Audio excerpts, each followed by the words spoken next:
Do vento do norte ao sol do sul, os nossos avós ergueram o seu fulgor. Celtas, castros e velhos cantares, na terra que nunca deixou de brilhar.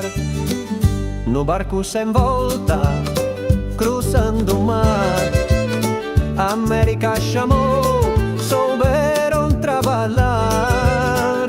Com saudade nas maletas cheias de dor, mas Galiza sempre viveu no seu coração. Europa abriu as suas portas, manchegas de suor, noites longas e certas. Mas onde queira que o galego vaia, leva a terra, a língua e a fala.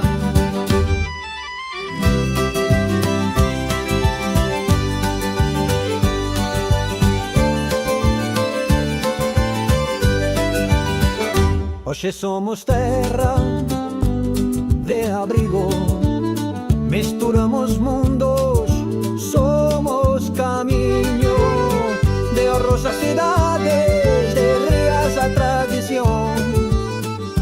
Galiza erce e tamén canción. Viva Galiza!